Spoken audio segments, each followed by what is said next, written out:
Asher's grandmother left a wish before she passed, hoping Asher would marry me. So even though he fell in love with his Thea, Asher insisted on marrying me. It wasn't until Thea killed the puppy I had raised since childhood that Asher chose to protect Thea again. This time, I didn't argue. Instead, I contacted the professor at the Lopner base, preparing to become a researcher there. Before I left, I gave myself 7 days to wrap things up. On the first day, I took off the engagement ring symbolizing the only one. On the third day, I submitted my resignation at the company. On the day I was leaving, Asher suddenly remembered the puppy and promised to accompany me to buy a new one tomorrow. Then he said, "Daphne is going to the company's charity gala. Prepare her dress and bring it to her." I agreed with a smile and disappeared from his world forever. Later, whenever Asher heard about me, he would stare at our engagement ring in a daze. That was the lover he couldn't win back and the puppy he couldn't replace. Looking at the NDA in my hand, I signed my name without hesitation. "Professor, I am willing to join the rocket development program." The professor looked at me with some regret. "You should know this task is top secret. Once you join, you will have to remain anonymous for 10 years. No one will be able to find you. Aren't you getting married? At least discuss it with your partner." Thinking of Asher's cold and resolute face, I smiled bitterly and shook my head.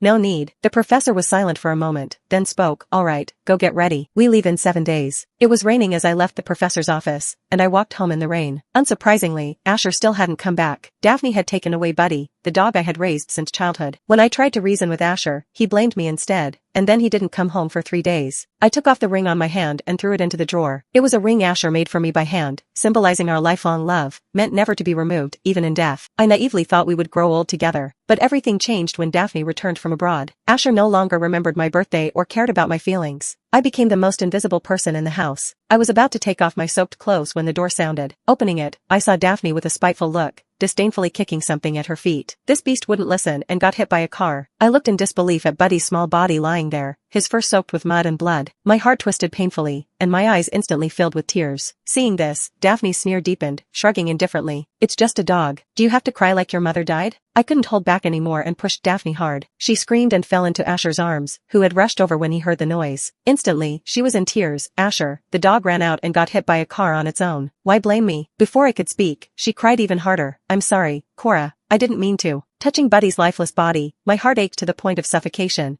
and I couldn't help but shout at her, "What's the use of saying sorry?" She immediately acted as if she had been greatly wronged. "Asher, I kindly brought over the dog's body, and she talks to me like this." Asher looked at me with increasing impatience. "It's just an animal. It's dead, so what? My grandma left you so much money. Don't you know how many dogs you can buy with it?" With someone defending her, Daphne cried even harder, soaking a large patch of Asher's chest with her tears. Perhaps thinking it wasn't enough, he continued, "Cora, when did you become so petty and unreasonable? Animal?" I looked at him, almost unable to breathe from the pain. He knew how important Buddy was to me. It was the only gift my mother left me before she died. He had once promised at my mother's bedside to take care of me and Buddy. But now, for Daphne, he called Buddy an animal. It turns out Asher's heart had strayed too far. I was also tired and didn't want to fight anymore. Thinking of my decision to leave, I felt relieved. Asher gently patted Daphne's back and glared at me. "Are you satisfied now?" Then, he gently patted Daphne's head, affectionately saying, "It's raining outside. Shall I take you home?" Daphne snuggled into his arms, giving me a challenging smile from an angle he couldn't see. Watching his hurried steps, I gave a bitter smile. The Asher who once claimed to have fallen in love with me at first sight and pursued me passionately never truly loved me. I was just a distraction in his loneliness, and Daphne was his true love. Now the rightful owner was back, and I, the substitute, should step down. But it didn't matter anymore. I hid the ring and the unsigned prenuptial agreement in the drawer. Asher would never know that the agreement his grandmother forced him to sign, granting me half of his assets, was never notarized, nor did I sign it. After cremating Buddy, I buried him next to my mother's grave. On the third morning, the professor sent me the exact departure time. I replied with an okay and then walked into the HR office. I formally submitted my resignation. They must have disliked me for a long time, as the process went smoothly. Just as I closed the door of the HR office, I heard them gossiping. "She just up and resigned. Being the CEO's wife is different. I heard Asher's grandma left her half the property." "What CEO's wife? It's not even official." "I think she resigned because Asher gave her project to Miss Daphne." "Wasn't that the project she was working on?" "It's almost finished. Giving it to Miss Daphne now is like letting her reap the rewards." "So what? Miss Daphne is Asher's true love." It's not surprising they thought that way. As soon as Daphne returned, Asher gave her the general manager position. Even if Daphne knew nothing, Asher would hand the project to her himself. He even had me work overtime to revise Daphne's proposals and entertain her clients. Even when I ended up hospitalized with a bleeding stomach, he said I owed it to Daphne. Listening to the occasional mocking laughter, I felt no waves in my heart. I just hoped the coming days would pass quickly. With everything settled, it was time for me to pack up. I returned home with my things, only to see Asher and Daphne having breakfast together, laughing and chatting. Watching them feed each other, my hands started to tremble. Once, I mistakenly used Asher's cup, and he hired a dozen cleaners to sanitize the house, warning me not to have physical contact with him. Turns out Asher didn't have a cleanliness obsession. He just didn't want to be intimate with me. Seeing me return, Daphne playfully clung to Asher's hand. Asher, if you give Cora a seat to me, won't she be upset? Asher sneered. I'm the company's CEO. Do I need her approval for my decisions? But Cora hasn't been home for days. She's waiting for me to coax her. Don't mind her. Hearing this, Daphne's eyes were full of triumphant pride. She leaned into Asher's embrace, wrapping her arms around his neck coquettishly. I said nothing and headed upstairs. That's when Asher noticed me. A hint of guilt flashed across his face before he threw his knife and fork onto his plate in anger and ordered me. Stop right there. I kept walking, but he rushed over and grabbed my arm. Cora, what's your problem? Do you even remember you have a home? He reached to take the box from my arms, but I turned away. No need, you go ahead with your work. Asher looked even more impatient, about to say something when Daphne called him. Asher, I want another fried egg. Can you make one for me? Sure, Asher replied and headed to the kitchen. I stepped forward to go back to my room, but Daphne blocked my way. What do you want? Daphne glanced toward the kitchen, and her gentle facade faded, revealing jealousy and resentment. Cora, you heard it all, didn't you? Asher only has me in his heart. If it weren't for his grandmother forcing him, he wouldn't marry you. I heard his grandma left you half the property. Don't delude yourself into thinking any of it is yours. I advise you to be sensible and hand over the property agreement. After all, just one word from me, and he would kick you out. She paused, looking at me, then covered her mouth in a mock laugh. Oops, I forgot. All your family is dead. You're like a stray dog no one wants. No wonder you cling to Asher like a leech. Her tone was contemptuous, her eyes filled with mockery. No matter how she insulted me, I didn't care, but she shouldn't have mocked my family. In an instant, my blood froze, and I couldn't help but yell at her. Daphne, say one more word, and I'll tear your mouth apart. Asher, what are you doing? She paused, looked at me, then covered her mouth in a mocking laugh. Oops, I forgot. Your whole family's gone now. You're just like an unwanted stray. No wonder you're stuck to Asher like glue. Her voice dripped with disdain, her eyes gleaming with amusement. I could endure any insult she hurled at me, but mocking my family was crossing the line. My blood ran cold, and I couldn't help but shout, Daphne, say one more word and I'll make you regret it. Cora, what's gotten into you? Asher happened to overhear, worried I might harm Daphne, and immediately intervened. I paused, noticing Daphne's raised eyebrow as she subtly pushed me. The next second, I lost my balance and tumbled down the stairs. Pain shot through me as I hit the ground. Cora, Asher dropped everything and rushed over to help me up. Daphne leaned toward Asher, tears brimming in her eyes. Asher, I didn't mean to. It's all my fault for being so clumsy and causing trouble. What should I do now? Her panic seemed perfectly genuine, and Asher couldn't bring himself to blame her. He frowned, looking at me. Are you okay? Do you need to go to the hospital? Daphne didn't mean it, don't hold it against her. I shook my head, bitterness seeping in as I looked away, noticing the scattered items. The resignation letter and confidential documents were right on top.